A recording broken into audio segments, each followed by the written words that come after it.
வணக்கம் அன்பு நண்பர்களே. இன்றைய கேள்விக்கு நபல் நிகழ்ச்சிக்கு உங்கள் அனைவரும் அன்போடு வரவேற்கிறோம். நாடு முழுக்க ஒரே பேச்சு, 125 கோடி மக்களையும் பாதிக்கக்கூடிய ஒரு விஷயம். 500 ரூபா தாள், 1000 ரூபா தாள்லாம் செல்லாதாமே என்று ஒரு இரவு 8 மணிக்கு பிரதமர் நரேந்திர மோடி அறிவித்த இந்த அறிவிப்பு ஒட்டுமொத்தமாக எல்லோரையும் அதிர்ச்சிக்கு உள்ளாக்கியது. என்ன செய்வது, சரியா தப்பா, ஊழலை ஒழித்துவிட முடியுமா, கள்ள நோட்டை, கள்ள சந்தையை தவிர்த்து விட முடியுமா, அழித்து விட முடியுமா என்று எங்கு பார்த்தாலும் இதை பற்றிய விவாதமாக இருக்கிறது.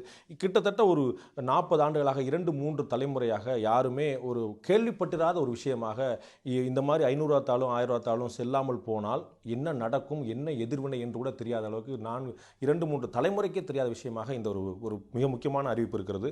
இதனுடைய பலன் என்னவாக இருக்க போகிறது? உண்மையிலேயே இவர்களால் ஊழலை ஒழித்துவிட முடியுமா, கள்ளப்பணத்தை ஒழித்துவிட முடியுமா, கள்ள நோட்டுகளை ஒழித்துவிட முடியுமா? வாருங்கள், இன்றைய கேள்விக்கு நம்ம நிகழ்ச்சி நம்முடைய சிறப்பு விருந்தினராக மத்திய வர்த்தக மற்றும் தொழில்துறைக்கான தனி பொறுப்புடன் கூடிய அமைச்சர் திருமதி நிர்மலா சீதாராமன் இருக்கிறார். அவரிடம் கேட்பதற்கு நிறைய இருக்கின்றன, கேட்கலாம். வணக்கம் மேம். வணக்கங்க. உண்மையிலே நீங்கள் நம்புறீங்களா இந்த நடவடிக்கைங்கிறது வந்து கருப்பு பணத்தை, கள்ள நோட்டை ஒழிச்சிடும்னு? கட்டாயமா. இல்லைன்னா இத்தனை முயற்சி செய்து நல்ல இதுக்கு ப்ரிப்பரேஷன் தேவைப்படுது.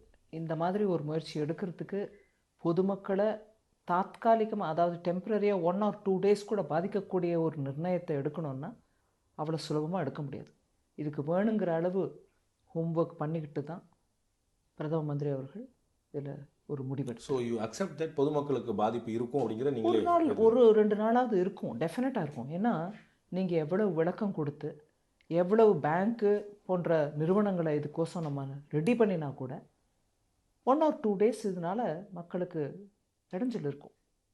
இருந்தாலும் லார்ஜர் இன்ட்ரெஸ்டை, தேச நலனை கருதி இந்த மாதிரி ஒரு முடிவு எடுக்க தான் வேண்டியிருந்தது. 1978 ஜனதா அரசாங்கம் இதே மாதிரி ஒரு நடவடிக்கை எடுத்தது. 46 ஒரு நடவடிக்கை எடுக்கப்பட்டது. இதுக்கு முன்னாடி இந்த மாதிரி நடவடிக்கை எடுக்கப்பட்ட போதெல்லாம் ஊழல் ஒளியில, கருப்பு பணம் ஒளியில, கள்ளச்சந்தை ஒளியில. 2016 எடுக்கிற நடவடிக்கையில் மட்டும் கள்ளச்சந்தையெல்லாம் ஒளிஞ்சிடும் நம்புறது வந்து ஒரு அறிவார்ந்த விஷயமா தான் தெரியுதா? இதுக்கு முன்னாடி மொரார்ஜி தேசாய் அவர்கள் டைமில் எடுத்த போது இன்டர்நேஷ்னலி கருப்பு பணம் பண்ணது ஒரு பெரிய விஷயமாக அவங்க கருதலை. ஆனால் இன்னைக்கு அந்த நாட்டில் இருக்கக்கூடிய வரி கட்டப்படாத பணங்கள் எத்தனை இருந்தாலும் எந்த நாட்டுக்கு சொந்தமானது அப்படிங்கிற விவரம் நம்மளுக்கு கொடுக்குறாங்க. இன்ஃபர்மேஷன் ஷேரிங் இருக்குது 2009க்கு பிறகு. 2009க்கு பிறகு. அதை தவிர நம்ம அரசு இந்த தரம் 2014 நம்ம அரசு வந்த பிறகு சில நாடுகளுடன், அதாவது எந்தெந்த நாட்டில் நம்மளோட பணம் இருக்கக்கூடிய நிலைமை இருக்குன்றதை ஆராய்ச்சி பண்ண பிறகு அந்த நாடுகளுடன் இன்ஃபர்மேஷன் ஷேரிங்கான அக்ரிமெண்ட்டும் போட்டிருக்கோம், இன்க்ளூடிங் அமெரிக்கா. அமெரிக்கா. அதனால் சில விவரங்கள் இப்போ நம்ம நாட்டுக்கு வந்துட்டுருக்கு. அதனால் வெளிநாட்டில் இருக்கக்கூடியவங்க, வெளிநாட்டில் சொத்து வாங்கி நம்ம நாட்டில் இருக்கக்கூடியவங்க கூட வரி கட்டாமல், இன்கம்மை டிக்ளேர் பண்ணாமல் அந்த பணத்தை எடுத்துகிட்டு போய் வெளிநாட்டில் சொத்து வாங்கியிருந்தால் அதை பற்றி இன்ஃபர்மேஷன் கூட நம்மளுக்கு ஷேர் பண்ணுறதுக்கு வெளிநாட்டில் தயாராகவும் இருக்காங்க. அதனால் இது தொடர்ச்சியாக நம்ம எடுக்கக்கூடிய முயற்சிகளில், அதாவது நம்ம கேபினெட் வெளிநாட்டில் இருக்கக்கூடியதில் வந்து நீங்கள் சொன்னது வெளிநாட்டில் இருக்கக்கூடிய சொத்துகள் மட்டுமா, அல்லது வெளிநாட்டில் இருக்கக்கூடிய டெபாசிட்ஸும் சேர்ந்ததா நீங்கள் சொல்லக்கூடிய அந்த? இல்லை, ஒரு நிமிஷம். இன்னைக்கு நம்ம பேசுறது தாள் 500 ரூபா 1000 ரூபா. இல்லை, நீங்கள் இந்த செப்டம்பர் 30 வரைக்கும் சொல்லப்பட்டிருந்ததில் எனக்கு அது கவனத்தில், அதனால் கேட்க ஒரு விஷயம், சொத்து மட்டும்தான். அங்கே இருக்கக்கூடிய டெபாசிட்ஸ் வந்து அதில் கணக்கில் வராது. நீங்கள் டெக்ளேர் பண்ணாமல் வச்சுருந்தா அதையும் டெக்ளேர் பண்ணிங்கன்னா அதுவும் இன்க்ளூட். இந்த 500 ரூபா தாளும் 1000 ரூபா தாளும் செல்லாது அப்படின்னு சொல்லி சொன்னால் கள்ள நோட்டை ஒழிக்கலாம், ஃபேக் கரன்சியை வந்து ஒழிக்கலாம். அது ஒரு ஷார்ட் பீரியடுக்காக. நாளைக்கு நீங்கள் கொடுக்க போகிற 2000 ரூபா, திரும்ப கொண்டு வர போகிற 1000 ரூபா, திரும்ப புழக்கத்தில் வர போகிற புது 500 ரூபா, இது எல்லாமே வந்து இன்னொரு முறை ஒரு ஃபேக் கரன்சியாக மாறாதுங்கிறதுக்கு என்ன நிச்சயம்? நம்ம வந்து அவ்வளவு ஹை குவாலிட்டி பிரிண்டிங் வச்சுருக்கிறோம், இல்லாட்டி அவ்வளவு உள்ள ஃபீச்சர்ஸ் வச்சுருக்கிறோம், இது யாராலும் கள்ள நோட்டே அடிக்க முடியாது, ஒரு டேம்பர் ப்ரூஃப் நம்ம சொல்ல முடியுமா?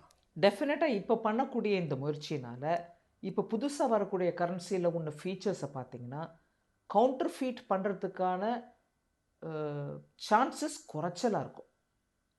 நீங்கள் எத்தனை தான் அட்வான்ஸ் டெக்னாலஜியோட நல்ல கரன்சியை ப்ரொடியூஸ் பண்ணால் கூட டேம்பர் ப்ரூஃப் அப்படிங்கிறதுக்கு இன்னும் டெக்னாலஜி, நம்மளை விட அதிகமாக டெக்னாலஜி யூஸ் பண்ணி அது ஃப்ராட் பண்ணக்கூடியவங்க பண்ணிட்டு தான் இருப்பாங்க. அவ்வளோதான் பாயிண்ட். நீங்க கள்ள நோட்டை ஒழிக்க போறேன்னு சொல்லிட்டு தான் இவ்வளவு பெரிய கலைபெற நடந்துருக்கு. நீங்களே அக்ரி பண்றீங்க, இது ஒரு அதிகமான சிரமம், அவங்களுக்கு அவ்வளவு ஈஸி கிடையாதுன்னு சொல்றீங்களே தவிர முடியாதுன்னு சொல்ல, நம்மளுக்கு இணையான டெக்னாலஜி அவங்க வச்சிருக்காங்க, ஃபேக் கரன்சி ரெடி பண்றவங்க. அப்ப நாளைக்கு இன்னைக்கு கள்ளப்பணம் வந்திருக்குது, அதை நீங்க 500 ரூபாய் 1000 ரூபாய் தடுத்துட போறீங்க. நாளைக்கு 2000 ரூபாய்க்கு, புது 1000 ரூபாய்க்கு, புது 500 ரூபாய்க்கு திரும்ப கள்ளப்பணம் வரலாமே, கள்ள நோட்டு வரலாமே. ஆனா அதுல தான் நம்ம முயற்சி முன்ன விட இன்னும் காம்ப்ரிஹென்சிவாக இருக்குது, இன்டெலிஜென்ஸ் ஷேரிங் சவுண்டாக இருக்குது. ப்ளஸ் யார் யார் எங்கெங்கேருந்து கவுண்டர்ஃபீட் பண்ணுறாங்கன்றதுக்கு மேலே இன்னைக்கு அரசுக்கு நல்ல ஒரு கண்ட்ரோல் இருக்கக்கூடிய நிலைமையில் இந்த இருக்கக்கூடிய கரன்சி கவுண்டர்ஃபீட் கரன்சியை கம்ப்ளீட்டாக ஒழிச்சுக்கிட்டு இப்போ வரக்கூடிய கரன்சி மேலே கண்ட்ரோல் நம்ம க்ளோஸாக மானிட்டர் பண்ணிட்டு இருந்தோம்னா கவுண்டர்ஃபீட்டை நிறுத்துறதுக்கான வாய்ப்பு இப்போ அதிகரிச்சிருக்கு. எங்கேருந்து கள்ள நோட்டு தயாராகுது அனுப்பப்படுதுங்கிறது தெரியும் அப்படின்னு அதை அடைச்சாலே போதுமே. அதையும் அடைப்போம். ஆனால் நாட்டுக்குள்ளே பூந்திருக்கு உட்காந்துருக்கிற கரன்சி எப்படி வித்ட்ரா பண்ணுவீங்க? அவங்ககிட்ட ஐயா நீ பிரிண்ட் பண்ணாதன்னு சொல்லிட்டு விட்டுட்டு இங்கே புரண்டுகிட்டு இருக்கிற அந்த பணத்தை நம்ம பார்க்காம விட முடியுமா? இல்லை, கள்ள நோட்டு புழங்கக்கூடியது பேங்க்குக்கு வராமலே போயிருமா? உங்க மூலமா ஏன் மூலமா யாரோ ஒருத்தர் மூலமா டிரான்சாக்ஷனை புழங்க. கள்ள நோட்டு ஒவ்வொரு கரன்சிக்கும் ஒரு லைஃப் ஸ்பேன் இருக்கு, ஒவ்வொரு தாளுக்கும் ஒரு லைஃப் ஸ்பேன் இருக்கு. அந்த லைஃப் ஸ்பேன் பிரகாரம் நீங்கள் பார்த்தீங்கன்னா ஒரு சர்டன் நம்பர் ஆஃப் எக்ஸ்சேஞ்சஸ், அதாவது என் கையிலேருந்து உங்கள் கைக்கு போயிருக்கு, உங்கள் கையிலேருந்து இன்னொருத்தட்டு போது, இந்த புழக்கத்தில் இருந்துக்கிட்டே இருக்கும்போது ஒரு லெவலுக்கு அப்புறம் அந்த கரன்சியோட உயிர் போயிடும். அதாவது அதோட shelf life it cannot be used எனிமோருங்கிற நிலைமையில் அது வாபஸ் பேங்க் எடுத்துக்கிறாங்க, புது நோட்டை உங்களுக்கு கொடுக்குறாங்க. ஆனால் இப்போ வரைக்கும் நம்ம பண்ணக்கூடிய ஆராய்ச்சியில் நான் பெர்சன்டேஜ் சொல்ல விரும்பலை, ஆனால் நிறைய கரன்சி புழக்கத்துக்கே வராமல் எங்கேயோ முடங்கி கிடக்குது. புழக்கத்துக்கே வராமல் முடங்கி கிடக்கிற அந்த பணம் என்னது? நம்மகிட்ட வந்து எவ்வளவு அமௌண்ட் வந்து அச்சடிக்கப்பட்டு வெளியே போயிருக்குங்கிறது தெரியும். கிட்டத்தட்ட வந்து 16 லட்சம் கோடி ரூபாய் வந்து கரன்சி புழங்குது. அதில் கிட்டத்தட்ட 13 லட்சம் கோடி ரூபாய் வந்து இந்த ரெண்டு கரன்சி மட்டும் 500 and 1000 மட்டும் சொல்லி சொல்கிறாங்க. ஸோ 85% ஆஃப் கரன்சி வந்து இந்த ரெண்டு தான் டினாமினேஷன் சொல்லும்போது 16 லட்சம் கரன்சி தான் உள்ள புழங்குதுன்னா வேற எங்கே போதுங்கன்னு எப்படி கண்டுபிடிக்க முடியும்? நம்ம அடிச்சதை நம்மளால் கண்டுபிடிக்க முடியும், வெளியில் அடிக்கிற எப்படி கண்டுபிடிக்க முடியும்? அதுக்கு என்ன பர்சன்டேஜ் சொல்ல முடியும்? நீங்கள் பர்சன்டேஜ் அதுக்கும் சொல்ல முடியும், இதுக்குமே ஒரு விதத்தில் சொல்ல முடியாது. அதே நோட்டு புழங்குதா? இப்போது 100,000 ரூபா கரன்சி அடிச்சிங்க, அந்த 100ல் 1லேருந்து 32 வரைக்கும் புழங்கிக்கிட்டே இருக்குது, மீதி புழக்கத்துக்கு வராமல் உள்ளவே இருக்குது. இதுக்கு நடுவில் கவுண்டர்ஃபீட்டும் சுற்றுது. லைஃப் ஸ்பேனோட கரன்சி பார்த்தீங்கன்னா இந்த பை நவ் அந்த 32 தாண்டி 33 34லேருந்து ஆரம்பித்து அந்த 100 வரைக்கும் இருக்கக்கூடியது கூட நீங்கள் திருப்பி வந்திருக்கணும் பேங்க்குக்கு, வரமாட்டேங்குது. நாங்கள் உடனே நாளைக்கு காலையிலேருந்து நீங்கள் பணம் கரன்சியோ காயின்ஸோ யூஸ் பண்ணக்கூடாதுன்னு சொல்லலை. ஆனால் நீங்கள் பண்ணக்கூடிய டிரான்சாக்ஷனில் பெருவாரியாக எல்லாத்தையும் பேங்க் மூலமாக நடத்துங்க. உன் கேஷ் சம்பளம் ஒரு வேளை ஏதோ ஒரு கணக்கில் எனக்கு இன்னைக்கு கேஷ் தான் என் கையில் வந்துச்சுன்னா அதை பேங்க்கில் போட்டுக்கோ, நாளைக்கு போய் பேங்க்லேருந்து கேஷே ட்ரா பண்ணிக்கோ, பரவாயில்ல. ஆனால் அந்த பேங்க்குக்கே போகாமல் நீ வருமானம் இங்கே நடத்திக்கிட்டு இருந்தேன்னா கவர்மெண்ட் கூட உன் வருமானத்தின் அக்கௌண்ட் எங்கேருந்து கண்ணில் படும்? நீங்களும் உங்கள் புக்கில் என்ட்ரி பண்ணுறதில்ல, நானும் என் புக்கில் என்ட்ரி பண்ணுறதில்ல. ஆனால் நீங்கள் எனக்கு கேஷ் கொடுக்குறீங்க, நான் அந்த பணத்தை எடுத்துகிட்டு போய் வேறு ஏதோ பண்ணுறேன். இப்படி போயிட்டு இருந்தா பேங்க் மூலமாக நடத்துங்கிறேன். அதே கேஷ் டிரான்சாக்ஷனை பேங்க் மூலமாக நடத்தி காட்டுங்க. உங்களுடைய இப்போ நம்ம சொல்கிறது என்ன? 500யும் 1000ம் வித்ட்ரா பண்ணுறோம் அப்படின்னா உங்கள் 500க்கு மதிப்பு இல்லாமல் போல.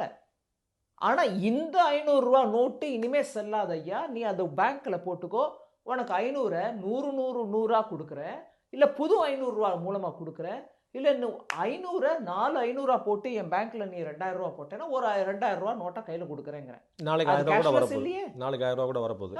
அது கேஷ்லெஸ் இல்லையே. உங்களுடைய டார்கெட், இந்த மத்திய அரசுடைய டார்கெட்டு வெளிச்சந்தைக்கே வராமல் கள்ள நோட்டை கள்ளச்சந்தையை புழங்கக்கூடிய இந்த பண முதலைன்னு சொல்லக்கூடிய இந்த பிளாக் மார்க்கெட்டா, அல்லது சாமானியர்கள் வந்து அவங்க வந்து ஒரு ஆட்டோக்காரங்க வந்து பேங்க் பக்கம் போயிருக்க மாட்டாங்க, பூ விற்கிறவங்க பேங்க் பக்கம் போயிருக்க மாட்டாங்க, மீனவர்கள் பேங்க் பக்கம் போயிருக்க மாட்டாங்க, லோன் வாங்காத விவசாயிகள் பேங்க் பக்கம் போயிருக்க மாட்டாங்க, இவங்கெல்லாம் கூட அவங்க வீட்டில் 500 1000 வச்சுருந்துருப்பாங்க.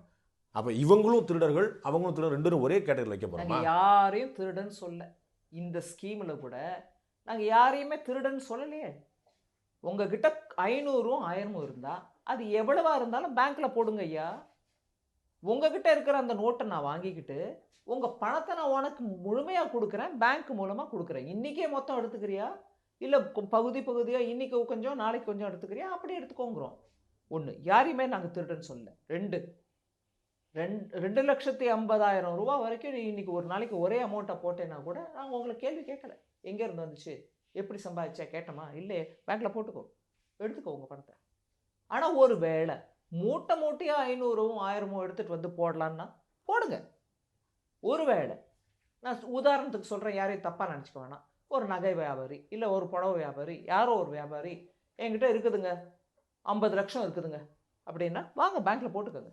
ஆனால் அந்த 50 லட்சம் 2,50,000க்கு மேலே இருக்குன்றதுனால பேங்க்கில் போடுங்க. ஆனால் அது எங்கேருந்து சம்பாதிச்சிங்கன்றதுக்கு ஒரு பேப்பர் 4 காமிச்சிருங்க, கவுண்டர் ஃபைல் காட்டுங்க, உங்ககிட்ட விற்றதா நீங்கள் அதுக்கு பணம் கொடுத்ததா எங்களுக்கு ரசீது காமிச்சிருங்க, ஒரு ப்ராப்ளம் இல்லை. இல்லைன்னா தயவு பண்ணி இந்த நாட்டில் நிலவக்கூடிய அந்த சட்டங்கள் எதெல்லாம் இன்னைக்கு இருக்குதோ, புது சட்டத்தை பற்றி நான் பேசலை, இப்போ இருக்கக்கூடிய சட்டத்தின் பிரகாரம் அதுக்கு கட்ட வேண்டிய வரியை கட்டிடுங்க. அதுதான் நாங்கள் சொல்கிறோம். கள்ள பணத்தை ஒழிச்சே ஆகணும், கள்ள சந்தையை ஒழிச்சே ஆகணும் மாட்டுக்கத்தில். இதில் 125 கோடி மக்களும் ரெண்டாவது பார்வை யோசிக்க மாட்டாங்க. ஆனால் நம்ம ஊரில் இருக்கக்கூடிய ஒரு கல்ச்சர்னு ஒன்று இருக்கு இல்லையா, ஒரு ட்ரெடிஷன் ஒன்று இருக்கு இல்லையா, இது வந்து கையில் காசு இருந்தால் தான் மதிப்பு, கையில் காசு கண்ணில் பார்க்கணுங்கிறது தான் ஒரு மதிப்பு. வீட்டில் பீரோவில் புடவை கடியில் ரூபாய்களை வச்சுருக்கக்கூடிய தாய்மார்களை பார்க்குறோம், கணவனுக்கு கூட தெரியாமல். ஊரில் சின்ன சின்னதாக 5, 10, 20ன்னு சீட்டு போடக்கூடிய மக்களை நம்ம பார்க்குறோம். விவசாயிகள், மீனவர்கள், நான் சொன்ன ஏற்கனவே சொன்ன ஆட்டோக்காரர்கள், இவங்க எல்லாருமே வந்து பல கோடிகளில் புரளக்கூடிய ஆட்கள் கிடையாது. இவங்கள்ட்ட இருக்கிறதெல்லாம் கொண்டு பேங்க் வாங்கினா ஒரு ஆட்டோக்காரன் ஒரு நாளைக்கு எத்தனை முறை பேங்க் போக முடியும்? இல்லை, ஒரு நிமிஷம். நம்ம ஒரு விதத்தில் இதை நம்ம வேற விதமாக திருப்ப பார்க்குறோம். நீங்கள் நம்ம ஆட்சி வந்த பிறகு நரேந்திர மோடி அவர்கள் தோரா ஜன்தன் யோஜனான்னு ஒன்று ஆரம்பித்தோம். ஒரு பேங்கிங் ஸ்கீம் ஆரம்பித்தோம். அதில் ஸ்கீம் ஆரம்பிச்சுட்டு நாங்கள் பாட்டுக்கு ஒரு மூலையில் உட்காந்துருக்கல. ஒவ்வொரு மனிதனும், ஒவ்வொரு தனி மனிதனுக்கும் பேங்க்கில் அக்கௌண்ட் இருக்கணும். உங்கள்கிட்ட இன்றைக்கி பைசாவே இல்லைனாலுமே 0 பேலன்ஸ் அக்கௌண்ட் ஓப்பன் பண்ணிக்க. அதுக்கு நீ ஒரு 4 மாதம் கழித்து உனக்கு ஒரு ரூபே கார்டுன்னு ஒன்று கொடுக்குறோம். மெதுவாக இன்றைக்கி நீ கவர்மெண்ட்லேருந்து உனக்கு மானியம் வருது, ஏதோ ஒரு பென்ஷன் வருது, அது அந்த அக்கௌண்ட்டில் போகும். ஸோ மெதுவாக அந்த அக்கௌண்ட்லேயும் பேலன்ஸ் வந்துட்டுருக்கும். நீ முடிஞ்ச வரைக்கும் அந்த பேலன்ஸை நீ எலக்ட்ரானிக்கலி உன்னோட கார்டு மூலமாக ஆப்ரேட் பண்ண முடிஞ்சா ஒரு தகவல் வந்து 65 கோடி அக்கௌண்ட் இருக்குது, பேங்க் அக்கௌண்ட் இருக்குன்னு ஒரு தகவல் சொல்லுது. 65 கோடி கார்டு இருக்குதா? 65 கோடி அக்கௌண்ட் இருக்குது, 65 கோடி கார்டு இருக்குதா? அப்ப I have to go manually. இல்லைங்க, அதுதான் நான் சொல்ல வரேன் உங்களுக்கு. மேனுவலி நீங்கள் ஒரு தரம் போகிறீங்களா, 30 தரம் நாளைக்கு போகிறீங்களான்றது விஷயம் இல்லை. யாருமே நிறைய பணம் இருந்தாலும் குறைச்ச பணம் இருந்தாலும், ஒரு அக்கௌண்ட் இருந்தாலும் 30 அக்கௌண்ட் இருந்தாலும், ஏடிஎம்க்கு போனாலும் ஏடிஎம் போகாட்டினாலும், எனக்கு தேவைப்பட்ட போது பேங்க்கில் போய் எடுத்துக்குவேன். வீட்டில் பொட்டியில் போட்டு பூட்டி வச்சிருக்கிற காலம் போய் தயவு பண்ணி மெல்லக நம்ம நாட்டில் பேங்க்கில் போட்டுக்கோங்க, சேஃபாக இருக்கும். இல்லை பேங்க்கில் போட்ட பிறகு அதை எடுத்துட்டு நீ உங்கள் புடவை கடையிலே திருப்பி வச்சுப்பியா, அது உன் இஷ்டம். ஆனால் ஒரு முறையானா அந்த பேங்க்குக்கு போனாதான் அது நம்ம சிஸ்டமில் கணக்கில் வரும். 3 கிளாஸாக நம்ம வந்து ஒட்டுமொத்தமாக அந்த பணத்தை பிரிக்கலாம். ஒன்று வந்து பிஸ்னஸ் பண்ணிகிட்டு இருக்கக்கூடிய ஹை கிளாஸ், வந்து பெரிய லெவலில் பண்ணிகிட்டு இருக்கிறவங்க, கோடிகளில் புழங்குறவங்க, நியாயமாகவே பண்ணுறாங்கன்னு வச்சுப்போம். ரெண்டாவது வந்து ப்ரைவேட் அண்டு பப்ளிக் செக்டாரில் கவர்மெண்ட் இருக்கக்கூடிய எம்ப்ளாயிஸ், ஸ்டாஃப், இது ஒரு மேஜர் சங்க்.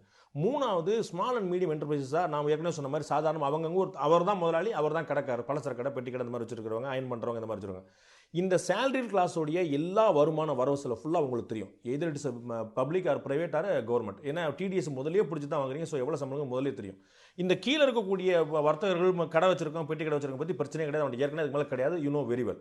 மேலே இருக்கக்கூடிய ஒரே ஒரு குரூப்பை நீங்கள் பிடிக்கிறதுக்காக கீழே இருக்கக்கூடிய இந்த 2 குரூப்பையும் லாக் பண்ணுற சரியா? அவங்கள பிடிக்க முடியாமல் போன ஒரு கையாளத்தனத்துக்காக இந்த டார்ச்சர் பண்ணுறோமா? இல்லை, இது ரொம்ப தப்பான ஒரு அசஸ்மெண்ட். இதில் நாங்கள் பெரியவங்களா சின்னவங்களா இல்லை நடுத்தர வர்க்கமான்னு பார்க்கல. பெரிய டிஜிட்டில் இருக்கக்கூடிய நோட்டு 500, 1000, இதன் மூலமாக பலவிதமான நடவடிக்கைக்கு இது மூலதனமாக வருது அப்படிங்கிறது கிளியராக எஸ்டாப்ளிஷ் ஆயிருக்கு. இல்லை, அதனால பழைய 500 ரூபா, பழைய 1000 ரூபா, கள்ள பணமோ கள்ள கணக்கோ ரெண்டுமே காலியாகும் நான் நம்புறேன். ஆனா புதுசா அடிச்சு இதே தொடர போறாங்க. இல்லைங்க, அதுதான் புதுசா நீங்க படிக்கிறீங்க 500, 2000 புதுசா அடிச்சு அதே பிசினஸ் தொடர போறாங்க. அதாவது இப்ப நம்ம 500, 1000 வித்ட்ரா பண்ணிட்டோம், அதன் மூலமா கள்ளப்பணம் ஒழிச்சிடுறோம், அதனால மக்கள் என்ன அவதிப்பட்டாலும் பரவாயில்ல, இன்னொரு 500, 1000 எடுத்துட்டு வராதீங்கன்னு சொல்றீங்களா? இன்னொரு 500, 1000 அவங்க எடுத்து வந்துருவாங்கன்னு சொல்றேன்.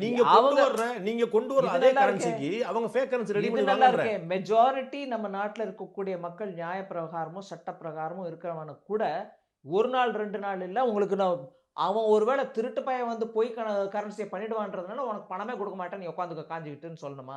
தப்புங்க அது. இல்லைங்க, இதையும் நாங்கள் பண்ணுவேன். இப்போ இருக்கக்கூடிய சீரீஸை மொத்தம் வித்ட்ரா பண்ணிடுறேன், இப்போ இருக்கக்கூடிய 500, 100 வித்ட்ரா பண்ணிடுறேன். ஸோ இப்போ வரைக்கும் இருக்கக்கூடிய கரன்சியை இமிட்டேட் பண்ணி கவுண்டர் ஃபீட் எவ்வளவு பண்ணினானோ அதெல்லாம் நம்ம நாட்டுக்குள்ளே ஊடுருவி வந்ததெல்லாம் கூட உடனே குப்பை காகிதமா ஆயிடும். Yes, that's it. அது ஒன்றும் நெக்ஸ்ட் வர குழப்பம் இல்லை. ஜெனரேஷனை நான் கண்ட்ரோல்ல வச்சுக்க போறேன். ஏற்கனவே சொன்னது போல 3 வகையான மக்கள் இங்கே இருக்கிறான்னு சொல்லும் போது, முதல் வகையில் இருக்கக்கூடியவங்க தான் அந்த பார்ட்டிசிபேட்டரி நோட் வந்து டீல் பண்ணக்கூடியவங்க. ஷேர் மார்க்கெட்டில் வந்து போகும்போது இந்த பார்ட்டிசிபேட் நோட் அப்படிங்கிற ஒரு பிரச்சனை, ஷேர் மார்க்கெட்டில் முதலீடு பண்ணுறவங்க யாருன்னே தெரியாமல் போகிறதுக்கு 1 பை 1 3 4 காகிதம் வச்சு தப்பிக்கிறாங்க. நீங்கள் சொன்னது போல அவர்கள் யார் என்று இந்த அரசுக்கு தெரியாது, அவர்கள் வரி கட்டுவதும் இல்லை, பணம் வருகிறது பணம் போகிறது, அன்றாட நடக்குது, பல 1000 கோடியில் எவ்வரி டே. ஸோ முதல்ல அதுக்கு ஒரு செக் வைக்காம, இஃப் ஐம் ரைட், பார்லிமெண்ட்லேயே பேசப்பட்டது பயங்கரவாதத்துக்கு பயன்படக்கூடிய பணம் பார்ட்டிசிபேட் நோட்டு மூலமா இதில் வருதுன்னு பார்லிமெண்ட்ல பேசப்பட்டது. ஸோ அதுக்கு முதல்ல நீங்க செக் வைக்காம இந்த 500 ரூபா கடை பெட்டி கடைக்காரனை பார்த்து நான் எல்லா இடத்துலையும் சரி பண்றேன் மொத்தமா ஒரே நாள் கிளீன்சிங்கிறது சரியா இருக்குமா? அவனோட 500 ரூபாயை பறிமுதலா பண்ணோம், அவனோட 500 ரூபாய்க்கு திருப்பி சரியான நோட்டு கொடுத்துட்டு தான் இருக்கும். இல்ல, தேவையில்லாத ஒரு மன அழுத்தம் எடுத்துக்கா அப்படிதான் சொல்றேன். இல்ல, இந்த ப்ராசஸ் வந்து நான் ஏற்கிறேன். நான் கேட்கறது உங்களுடைய ஃபோக்கஸ் எங்க இருக்குன்னு நான் கேட்கிறேன். ஃபோக்கஸ் இதுலயும் இருக்கு அதுலயும் இருக்கு. ஏன்னா கருப்பு பணம் ஒரே ஒரு வழியில வராது. அண்ணன் இந்தாங்க அப்படின்னு இந்த ஒரு வழி தான் வருதா, 30,000 வழியில வருது. அந்த 30,000க்கு மேலேயும் எங்க ஃபோக்கஸ் இருக்கு. அதான் நல்லா தெரிஞ்ச பார்ட்டிசிபேட் நோட் வழியை ஏன் அடைக்கலன்னு நான் கேட்கிறேன். நல்லா தெரியும் நமக்கு இது நடக்குது, பார்லிமெண்ட்ல சொல்லியிருக்கிறோம், பார்லிமெண்ட்ல இதையும் சொன்னோம். ஒரே நிமிஷம் உங்களுக்கு சொல்றேன். நேத்திலேருந்து நீங்களும் நல்ல மொபைலில் சோஷியல் மீடியாவில் ஆக்டிவாக இருக்கக்கூடிய ஒரு பத்திரிகையாளர், நேத்திலேருந்து என்ன செய்தி வந்துட்டுருக்கு, சில இடத்துல சில பேர் 500 ரூபா கட்டுக்கட்டாக டிஸ்ட்ரிபியூட் பண்ணுறான். ஐயா வா சும்மா சும்மா எடுத்துக்கங்கிறான். எனக்கு ஒன்றும் ஆனால் உங்ககிட்ட எடுத்துக்க 2.5 லட்சம் எடுத்துக்கோ, 3 லட்சம் எடுத்துக்கோ. யூபியில் நான் சும்மா எக்ஸாம்பிள் எடுக்கிறேன். பரேலியில் ஷ்ரெட்டருக்குள்ள நேத்தி வரைக்கும் மகாலட்சுமி கண்ணில் ஒத்துக்கிட்டோம் அந்த பணத்தை இன்னைக்கு ஷ்ரெட்டரில் போட்டு எடுக்கிறான். இன்னொரு இடத்துல நியூஸ் பேப்பரில் சுருட்டி எரிக்கிறாங்க. மகாலட்சுமி நேத்தி வரைக்கும் நம்மளுக்கு இதெல்லாம் கள்ளப்பணம் இல்லைங்களா? சாமானியப்பட்ட மனுஷன் கையில் இருந்துச்சா? சாமானியப்பட்ட மனுஷன் இன்னைக்கு பாவம் நாட்டுக்கோசம் மோதி பண்ணுறாருன்னு போய் க்யூவில் நின்று பேங்க்கில் என்கிட்ட இந்த 500 ரூபா இருக்குங்க, 5 இருக்குங்க, 6 இருக்குங்க, எனக்கு கொடுங்கங்கிறான். பேங்க்கில் வாங்கிக்கிறான், போகிறான். அவன் ஒன்றும் சொல்லலை. ஆமாம், ஒரு நாளைக்கு கஷ்டம் ஆயிடுச்சுங்க, பரவாயில்ல. இந்த கஷ்டம் வரக்கூடாதுன்றதுனால என்னுடைய ஒரு பார்ட் கேள்விக்கு நீங்க பதில் சொன்னீங்க, ரெண்டாவது பார்ட் சொல்லவே மாட்டேன். நான் சொன்ன பதில கேட்டுக்கிறது இல்ல. இந்த சிரமத்தை நான் புரிஞ்சுக்கிறேன். இதை வந்து பிரதமர் சொல்லும் போதே சொல்லிட்டார், ஒரு 2 நாள் சிரமம் இருக்குன்னு சொல்லிட்டார். அதனால எனக்கு ஒன்றும் குழப்பம் இல்லை. இந்த சிரமத்துக்கு முன்னாடி ஒரு பெரும் ஃபோக்கஸ் ஒன்று இருக்குது, அதை ஏன் விட்டோங்கிறதா என்னுடைய ஒரே கேள்வி. சாமானிய மனுஷனுக்கு ஏன் இந்த கஷ்டம் கொடுக்குறீங்கன்றீங்களே, அதை விட்டுட்டு அதை விடல. சாமானியப்பட்ட மனுஷனும் கஷ்டப்படல. ஒரு நாள் 2 நாளைக்கு அவன் கியூல நின்று நான் வாங்கிக்கிறேங்கிறான். அதை நீங்க மிகப்படுத்துறீங்க. நாங்க அங்க பண்றத பார்க்க மாட்டேங்கிறீங்க, நான் சொன்னாலும் கேட்க மாட்டேங்கிறீங்க. இல்ல, நீங்க இந்த பார்ட்டிசிபேட் நோட்டு மூலமா வரக்கூடிய கள்ள பணத்தை, வெளியே போகக்கூடிய பணத்தை, வரி கட்டாத பணத்தை தடுக்கிறதுக்கு என்ன செஞ்சீங்க சொல்லுங்களேன், நான் கேட்டுக்கிறேன். அதுதான் நான் சொல்றேன் உங்களுக்கு. நீங்க வெளிநாட்டுல G20 சம்மிட்ல போனாலும் இல்ல பெரிய பெரிய நாடுகளுடன் ஒத்துழைப்பு நம்மளுக்கு இருக்கு அப்படின்னும் போது நம்மளோட ஃபினான்ஸ் மினிஸ்ட்ரியிலேருந்து அதிகாரிகள் போய் அவங்ககிட்டையும் பேசி அவங்க மூலமா யார் யாரெல்லாம் நடத்திட்டு இருக்காங்க, இந்த மாதிரி இந்தியாவிலேருந்து வந்து பணம் போட்டவங்க யாருன்ற இன்ஃபர்மேஷனை வாங்கிட்டு வந்துட்டு ஒப்பந்தம் மூலமாக அந்த இன்ஃபர்மேஷனை ரெகுலராக எங்களுக்கு கொடுங்கன்னு சொல்லிட்டு தானே ஆக்ஷன் எடுக்கிறாங்க. பெரியவங்க மேலெல்லாம் ஆக்ஷன் ஏன் எடுக்கிறோம், எப்படி எடுக்கிறோம்? தகவல் எங்கேருந்து வருது? முயற்சி பண்ணாமல் தகவல் சும்மா வெளியில் கொடுத்துட்டு இருக்கானா? நம்மளுக்கு கொடுக்கறதுனால அவனுக்கு என்ன ஆதாயம்? ஏன் கொடுக்குறான்? ஒப்பந்தம். அவன் கொடுக்கறத நம்மளே வெளியே சொல்ல மாட்டோம் சொன்னோமே. சுப்ரீம் கோர்ட் சொல்லும்போது நாங்களாம் பேரெல்லாம் சொல்ல முடியாதுன்னு சொன்னோம். அப்படித்தானே சொன்னோம். யார் யாரெல்லாம் வெளிநாட்டில் அக்கௌண்ட் வச்சிருக்காங்கிற சொல்லுங்கன்னு சொல்லி சுப்ரீம் கோர்ட் கேட்டபோது அதெல்லாம் பெரிய ரகசியம், சொல்ல முடியாது, சீலிட்ட கவர்ல கொடுக்குறேன்னு சொல்லி சுப்ரீம் கோர்ட்ல கொடுத்தோமே. போன யூபிஏ கவர்மெண்ட் என்ன ஸ்டேட்மெண்ட் சொல்லிச்சோ அதே ஸ்டேட்மெண்ட்டை வரி மாறாம இதே கவர்மெண்ட் சொல்லிச்சு. அந்த மாதிரி கள்ளப்பணம் வச்சிருக்கலாம் சொல்ல முடியாதுங்க. என்ன அநியாயமாங்க கேட்குறீங்க நீங்க? சீனியர் பத்திரிகையாளர், நான் தப்பா சொன்னேன்னா நான் மன்னிப்பு கேட்கிறேன். டெஃபினட்டா தப்பா தான் சொல்றீங்க, மன்னிப்பு கேட்க வேணாம். இல்ல, இந்த ஸ்டேட்மென்ட் நீங்க சொல்லுங்க. I can show the video. பண்ண வேணாம். நான் உங்களுக்கு சொல்றேன், யூபிஏ கவர்மெண்ட் காலத்துல அந்த கையில வந்துச்சு, இன்ஃபர்மேஷன் கொடுக்கல. நான் வழியில எதிர்கட்சியில உட்கார்ந்து கேள்வி கேட்டதெல்லாம் எனக்கு நல்ல ஞாபகம் இருக்கு. எனக்கு நீங்க ஞாபகமே உடுத்த வேண்டாம். அதே பதில நம்மளும் சொன்னோம். எப்ப சொல்றோம்? SIT ஃபார்ம் பண்ண பிறகு சொல்றோம். நீங்க தயவு பண்ணி முழுக்க ஃபார்ம் பண்ணி பேர் சொல்ல மாட்டோம் சொன்னோம்ல. when you have the list of black money holders, அத சொல்றதுக்கு உங்களுக்கு என்ன தயக்கம் இருக்க முடியும்? அதான அக்கறை இருக்க முடியும். இவர் வந்து திருடன் black money சொல்லி சொல்லிட்டீங்க, வெளிநாட்டுல அக்கவுண்ட் கண்டுபிடிச்சீங்க, SIT சொல்லிருக்கு, ஓபன் இட். போலி கம்பேரிசன் பண்ணாதீங்க ஐயா பாண்டே சார், போலி கம்பேரிசன் பண்ணாதீங்க. லிஸ்ட்டை கையில் வாங்கிக்கிட்டு 3 வருஷமா SIT ஃபார்ம் பண்ணுன்னு சொன்ன யூபிஏ கவர்மெண்ட் SITயும் ஃபார்ம் பண்ணல, லிஸ்ட்டையும் கையில் வச்சுக்கிட்டோம், பேரை சொல்லல. நாங்கள் முதல் நிர்ணயம் இந்த கவர்மெண்ட் வந்த பிறகு முதல்ல எடுத்த தீர்மானம் SIT ஃபார்ம் பண்ணுங்க. எஸ்ஐடி சுப்ரீம் கோர்ட் மூலமா சூப்பர்வேஷன்ல இருக்கு. அங்க அக்ரிமெண்ட் பிரகாரம் அக்ரிமெண்ட் இவளுக்கு முன்னாடி நடந்த அக்ரிமெண்ட் பிரகாரம் கூட நாங்க இன்ஃபர்மேஷன் கொடுப்போம். நீங்க எஃப்ஐஆர் ஃபைல் பண்ற ஸ்டேஜுக்கு வந்த பிறகு தான் அந்த ஆளு மேல பேர் பப்ளிசைஸ் பண்ணலாம். அதுக்கு முன்னாடி பண்ணாதேங்கிறான். நாங்க இன்வெஸ்டிகேஷன் பண்ணிட்டு கோர்ட்ல இதப்பா இன்வெஸ்டிகேஷன் பண்ணிட்டோம், பேர் இதுங்க, டீடைல்ஸ் இதுங்க அப்படின்னு சொல்லி சுப்ரீம் கோர்ட் சொன்ன பிறகு வேணா நாங்க பேரை கொடுக்குறோம். வழியில அது மாதிரி கொடுத்துட்டு தான் இருக்கோம். ஃபினான்ஸ் மினிஸ்ட்ரியிலே வந்த ஒரு ப்ரெஸ் ரிலீஸ் பிரைம் மினிஸ்டர் பேசி முடிச்சோடனே வந்தது என்னன்னா, ஹை டினாமினேஷனில் இருக்கக்கூடிய பணம் வந்து கள்ளச்சந்தைக்கும் கருப்பு பணத்துக்கும் ரொம்ப முதல் துணையாக இருக்குதுன்னு சொல்லிட்டு அது ஒரு வரி வருது. ஏற்கனவே இருந்த ஹை டினாமினேஷன் பணத்தை விட கூடுதலான ஒரு ஹை டினாமினேஷன் பணம் இப்போ கொடுக்க போகிறோம். இது கான்ட்ரடிக்டரியா இல்லையா? இது ரிகன்சைல் பண்ணுவாங்க. ஏன்னா ஒவ்வொருத்தரும் அவங்கவுங்க ஒருவேளை இப்போ வரைக்கும் டெக்ளேர் பண்ணதில் இப்போ கேஷும் எடுத்துகிட்டு வராங்கன்னா இதுக்கும் அதுக்கும் ரிகன்சைல் பண்ணாமல் டேக்ஸ் போட முடியாது. ரிகன்சிலேஷன் பண்ணுறதுக்கான வேலையும் இருக்கும். ஏன்னா இப்போ செப்டம்பர் 30 வரைக்கும் நீங்கள் ஒரு விதமான அமௌண்ட் டெக்ளேர் பண்ணிவிட்டு இப்போ இன்னொன்று எடுத்துகிட்டு வர முடியாது. இல்லை அதுக்கும் ரிகன்சைல் இல்லை. இப்போ நம்ம வந்து ஹை டினாமினேஷன் பணம் முறைகேடுக்கும் கருப்பு சந்தைக்கும் கள்ள நோட்டுக்கும் துணையாக இருக்குதுன்னு சொல்லி ஒரு வரி சொல்லிட்டு அதை விட ஹை டினாமினேஷன் கொடுக்குற என்னன்னு கேட்குறேன். நீங்கள் அதே 1000 ரூபா கொடுங்க, 500 ரூபா கொடுங்க, இல்லாட்டி இன்னைக்கு 100 ரூபா மட்டும் தான் படிப்பேன்னு சொல்லுங்க, நான் அதை புரிஞ்சுக்கிறேன். ஹை டினாமினேஷன் நோட்டு தான் பிரச்சனைக்கான மூல காரணமாக இருக்குன்னு நீங்கள் சொன்னீங்க, பிரைம் மினிஸ்டர் சொன்னார், ஃபைனான்ஸ் மினிஸ்ட்ரியோடைய ரிப்போர்ட்டில் இருக்குது. அதை விட ஹை டினாமினேஷன் ஒன்று கொடுத்துருக்குறோம். இது 2000 ரூபா. எஸ், டபுள் மடங்கு. அதோட டோட்டல் எவ்வளோ கொடுக்குறோன்றதும் பார்த்துக்க வேண்டியது தானே. இப்போது எந்த கரன்சியுமே இங்கே அச்சடிச்சுட்டே இருக்க மாட்டோம். 500 ரூபா நோட்டு பேச்சுக்கு சொல்கிறேன், 1 லட்சம் நோட்டு அடிப்போம். இல்லை 1000 ரூபா நோட்டு 50,000 அடிப்போம் அப்படின்னு அந்த நம்பர் நிர்ணயமாகும். அதை நீங்கள் குறைச்சலாக வச்சுக்கிட்டிங்கன்னா சர்க்குலேஷனில் அது இருந்துகிட்ருக்கோம். நீங்கள் அதை கெஸ் பண்ணலாம் இங்கே எப்படி போகுதுன்னு. அளவுக்கு மிஞ்சி அதை அடித்து சர்க்குலேஷன் விடக்கூடிய நிலைமை எப்பவும் இருக்குல்ல ரிசர்வ் பேங்க்ல. இப்போ மேடம் நம்ம அடிக்கிற நோட்டை பற்றியே இல்லை, பேரில் இன்னொரு அடிச்சிட்டு இருக்கான் பார்த்தீங்களா, அதை பற்றின தான் அந்த பிரச்சனை. கணக்கில் நீங்கள் அதை எடுக்க மாட்டீங்க, ஆனால் அதை மானிட்டர் பண்ணுவீங்க, வர விடாமல் தடுப்பீங்க. இல்லைங்க, இந்த பிரச்சனைக்கான காரணம் ஹை டினாமினேஷன் நோட்டுன்னு சொல்லி சொல்கிறாங்க. அந்த ஹை டினாமினேஷன் நோட்டு நீங்கள் அடிக்கும் போது இன்னொருத்தர் அடிப்பாங்கிறது தான் பிரச்சனை. அதை தான் நான் திருப்பி திருப்பி உங்களுக்கு சொல்லிட்டு இருக்கேன். நம்ம பாலிசியை நம்ம நாட்டில் இருக்கக்கூடிய ரூபாயை பற்றி பேச முடியுமே தவிர வெளியிலேருந்து கள்ள நோட்டு அடிச்சிட்டு இருக்கான்றதுனால நம்ம ஒன்றுமே இங்கே பண்ணாமல் உட்காரவும் முடியாது. அப்போ வந்து 500, 1000, 2000 இந்த தாள் தான் இந்த நோட்டு இவ்வளோ ஹை டினாமினேஷன் இருக்கிறது தான் பிரச்சனையான காரணம். ஏன் சொல்லணும்? நீங்க சொன்னீங்க, பிரைம் மினிஸ்டர் சொன்னார், ஃபைனான்ஸ் மினிஸ்டர் சொன்னார். நிஜம் அப்போ சொல்லத்தான் வேணும். அதுக்கு நான் பெரிய ஹை டினாமினேஷன் நோட் அடிக்காமலும் இருக்க முடியாது. இல்லை, அதுதான் பிரச்சனைக்கான காரணம் சொல்லிட்டு அதே திருப்பி அதோட இன்னும் பெருசாக செய்யறது எனக்கு எவ்வளோ பெரிய புதுசாக எனக்கு தெரியல. எனக்கு நீங்கள் புரிய வைக்க ட்ரை இப்போ நான் அதை காரணம் சொல்லாமல் இருந்த திருப்தியாக இருந்திருப்பீங்க. அந்த காரணம் நிஜமான அந்த காரணத்தை நாங்கள் சொல்லாமல் இருந்தால் நீங்கள் திருப்தியாக இருப்பீங்களா? இல்லைங்களே. அதுதான் நிஜம் காரணம். அதை நான் மானிட்டர் பண்ணுறதுக்கான கேப்பபிலிட்டி எனக்கு இருக்குது. வெளிநாட்டிலேருந்து கவுண்டர் ஃபீட் கரன்சி வர முடியாமல் தடுக்கிறதுக்கான கேப்பபிலிட்டி இருக்குது. ஆனால் மக்களுக்கு சர்க்குலேஷனில் இன்றைக்கி ஒரு கல்யாணத்துக்கு புடவை வாங்க போயிட்டுருக்கேன், சில கடையில் எனக்கு கேஷ் டிரான்சாக்ஷன் பண்ண முடியல அப்படின்னா அவனை கூட நீங்கள் தயவு பண்ணி பிளாஸ்டிக் கார்டு எடுத்துகிட்டு போ, இல்லைனா புடவை வாங்காத அப்படின்னு சொல்ல முடியுமா? வாங்கிக்கோ, 500 ரூபா நோட்டு, 1000 ரூபா நோட்டு, 2000 ரூபா நோட்டு லெஜிட்டிமேட்டாக அவன் அக்கௌண்ட்லேருந்து எடுத்துகிட்டு போய் செலவு பண்ணுறதுல தப்பு ஒன்றும் இல்லை. ஸோ மக்களுக்கு நீங்கள் 2 நாள் கஷ்டத்தை பற்றி இப்போ சொல்லும்போது லாங் டேர்ம் கஷ்டம் இருந்தாலும் பரவாயில்ல. நீங்கள் சொன்னீங்களே ஹை டினாமினேஷன் கரன்சி மூலமாக தான் ப்ராப்ளம் வருது, ஸ்மக்லிங் நடக்குது, கவுண்டர் ஃபீட் வருது, அதனால நீங்களும் பிரிண்ட் பண்ணாதே, மக்களை நீடூழி கஷ்டத்தில் விட்டுருங்கன்னு சொல்கிறீங்க நீங்கள். இல்லை, அதை விட அதிகமாக கொடுத்துருக்க எந்த மாதிரி லாஜிக் எனக்கு இன்னும் புரியல. எனக்கு அந்த பொருளாதார அறிவு கம்மியாக இருக்கலாம்.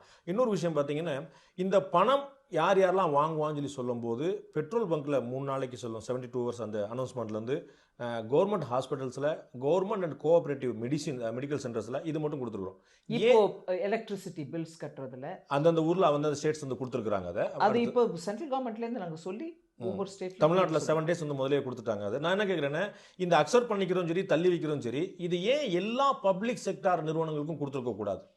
எல்லாமே கவர்மெண்ட் தானே அந்த பணம் வரப்போகுது, கவர்மெண்ட் தான் வாங்க போகுது, எல்லாமே ரிசீப்ட் கொடுத்து தான் கொடுத்துருப்போம். இந்த விஷயத்தை எல்ஐசியில் வாங்கிக்கிடுவோம் நாங்கள், இல்லாட்டி ஆயில் கம்பெனிஸில் வாங்கிக்கிடுவோம், எல்லா இடத்துக்கும் all public sector, all treasury எல்லா இடத்துக்கும் நீங்கள் கொடுக்கலாம். அந்த இடத்துல அக்செப்ட் பண்ணி ஏன் சொல்லியிருக்க கூடாது? அந்த பணம்லாம் கள்ள நோட்டாக நீங்கள் பார்த்துருவீங்க, அந்த நோட்லாம் ரிசீப்ட்டில் வரப்போது, அந்த நோட்லாம் ஒயிட்டில் இருக்க போது, அந்த ஏன் அட்லீஸ்ட் அந்த ஒரு விஷயத்தையும் நீங்கள் சேஃபாக பண்ணிடக்கூடாது? பண்ணினா என்ன ஆகும்? நான்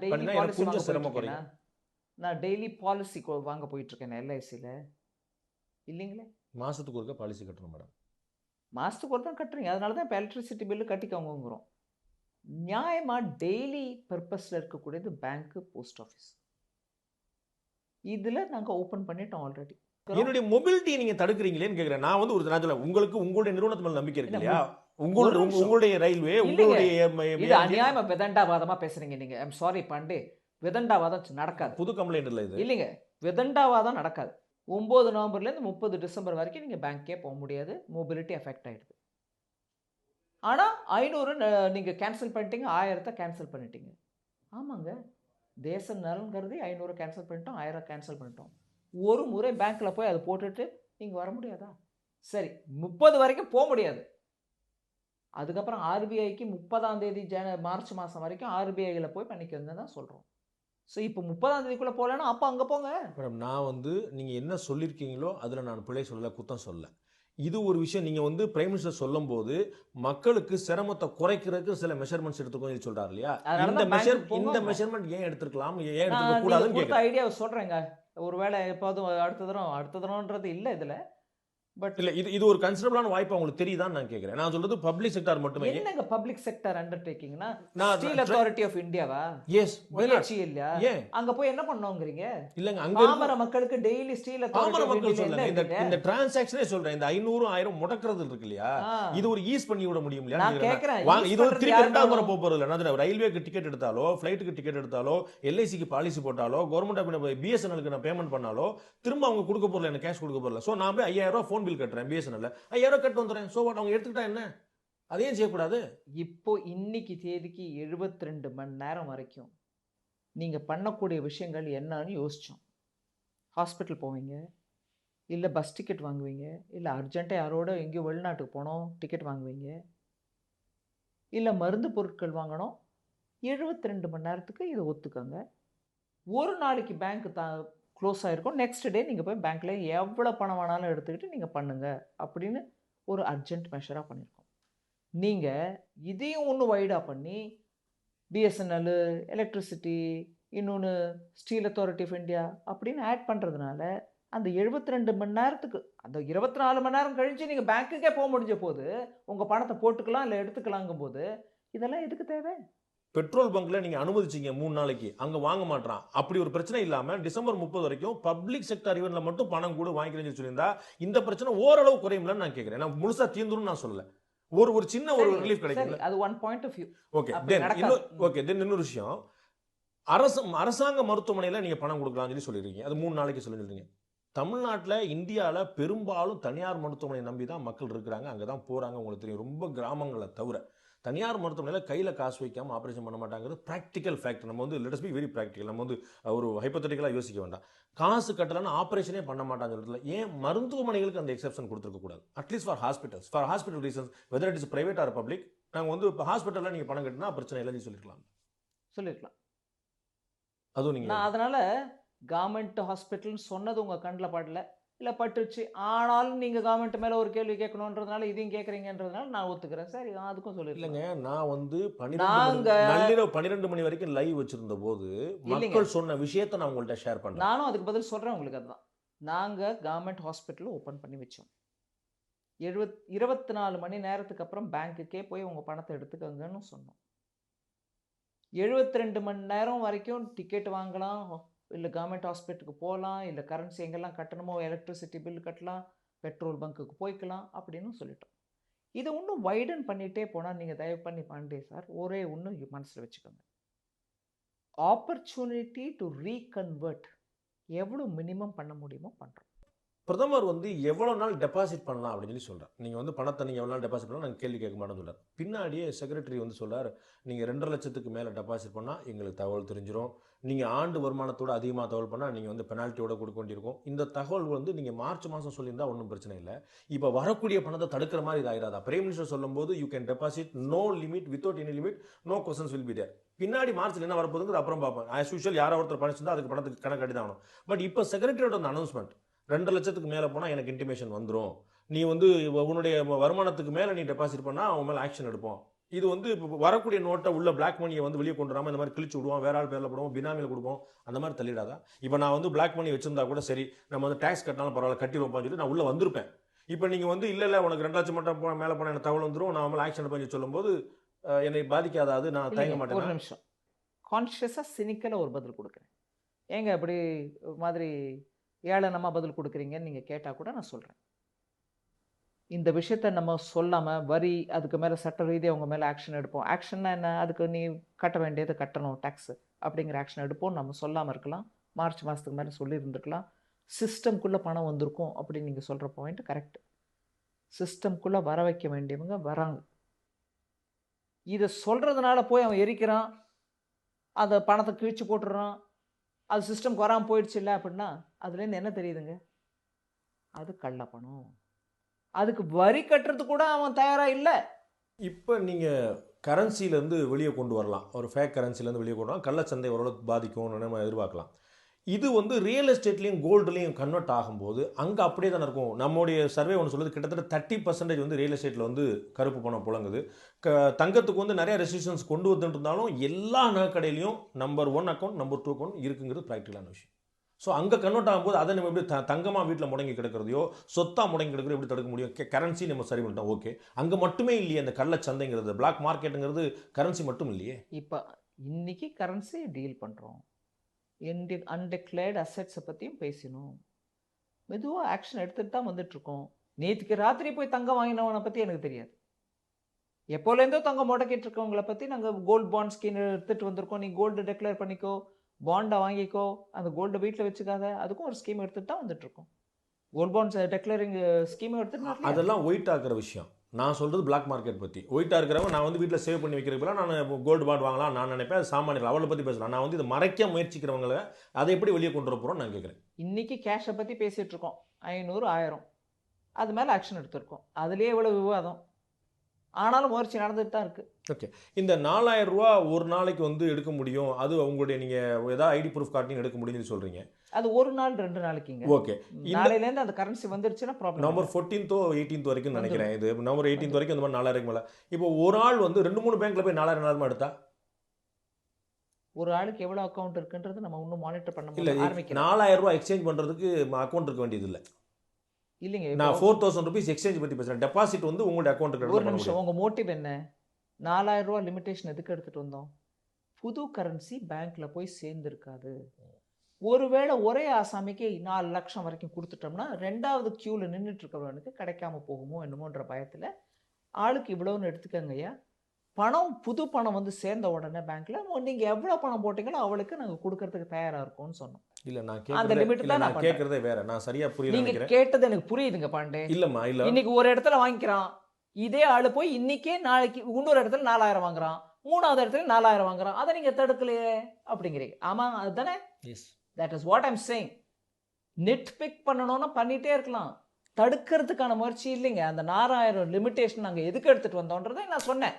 அதே மாதிரி இந்த இன்னைக்கு வந்து பார்த்தீங்கன்னா 2000 நோட்டு தான் எல்லா பேங்க்லேயும் போயிருக்கு. ஏடிஎம்க்கு நாளைக்கு என்ன வர போகுது? 500 தாள் போகல. அதில் ஒரு பெரிய பேனிக் கிரியேட் ஆகி 2000 ரூபா கொடுத்து நான் ஒரு கடைக்கோ ஒரு பொருளுக்கோ போனால் அவன் மிச்சம் கொடுக்குறதுக்கு அவன் சில்லறை கொடுக்குறதுக்கு அவன் வழி இல்லை. திரும்ப அது கண்டினியூ தான் ஆகுது. எங்கே ஏதாவது பிரச்சனை ஒரே நடந்துச்சு? ஒரு நாள் தான் இருக்குங்க. நாளையிலேருந்து 500 ரூபாயும் வந்து சேர்ந்துடும்.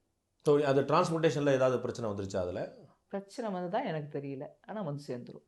ஓகே, பிரைம் மினிஸ்டர் வந்து இந்த விஷயத்தை நடைமுறைப்படுத்துனது நோக்கம் நிறைவேறுமா இல்லையா அப்படிங்கிறது நம்ம காலப்போக்கில் பார்க்க வேண்டிய விஷயம். பட் ஒரு பெரிய ஆச்சரியமான விஷயம் என்னென்னா அதை சீக்ரெசி மெயின்டைன் பண்ண விஷயம். இது யாருக்குமே தெரியாமல் ஒட்டுமொத்த இந்தியாவுக்கே ஒரு சர்ப்ரைஸாக இருந்துச்சு. அட்லீஸ்ட் உங்களுக்காக சொல்லியிருந்தாரா இல்லையா? ஆனால் ஃபைனான்ஸ் மினிஸ்டருக்கும் அவருக்கும் தெரிஞ்சு எங்களுக்கு கேபினெட்டில் வந்து சொன்னார். இந்த மாதிரி நாங்கள் ஆல்மோஸ்ட் அனௌன்ஸ் பண்ணுற நேரத்தில். ஆமாம், ஆனால் அந்த கான்ஃபிடென்ஷியாலிட்டியும் சீக்ரெசியும் மெயின்டைன் பண்ண வேண்டிய அவசியம் அது ரொம்பவே ஒரு சென்சிட்டிவ் மேட்டர். இதை வந்து ரொம்ப ஜாக்கிரதையாக ஹேண்டில் பண்ணணும். இத்தனை நோட்டு பிரிண்ட் பண்ணணும். ஏதோ கணக்கில் பார்த்தேன் நான் 3 பில்லியன் வரைக்கும் தாள்கள் பிரிண்ட் அடிக்கணும். அதை பிரிண்ட் அடித்த பிறகு நாட்டில் இருக்கக்கூட சின்ன சின்ன ஊர்கள் வரைக்கும் அந்த பேங்க்குக்கு சேர்க்கணும். இதெல்லாம் சாமானியப்பட்ட விஷயம் இல்லை. அதனால் பெரும் முயற்சி. அந்த முயற்சிக்கு எத்தனை லிமிட்டட் நம்பர் ஆஃப் பீப்புளோடு நம்ம பண்ணி செயல்முறையில் எடுத்துகிட்டு. ஸோ கேபினெட்லேயே ஃபைனான்ஸ் மினிஸ்டர் தவிர வேறு யாருக்கும் தெரியாது. வேறு யாருக்கும் அது அந்த ஆல்மோஸ்ட் 8 மணிக்கு அவங்க அனௌன்ஸ் பண்ணுறாங்க. அப்போ 7 மணிக்கு என்னமோ கேபினெட் மீட்டிங் நடந்தது. 6 மணி நடந்தது. அப்போ தான் அவங்க சொல்கிறாங்க. அந்த அனௌன்ஸ்மெண்ட் வெளியே வர வரைக்கும் அந்த மீட்டிங் போயிட்டு தான் இருந்துச்சு. நீங்கள் கேபினெட் மீட்டிங் போயிட்டு நாங்கள் எல்லாரும் அங்கே தான் இருந்தோம். ஓகே, கேபினெட்டில் வந்து ஒரு டவுட் எதுவும் கிரியேட் ஆகலையா? இது வந்து அமல்படுத்தியாச்சு, செஞ்சாச்சு, எல்லாருமே அதை அவர் சொல்லும்போது அந்த ஸ்கீம் வாஸ் ஆன்.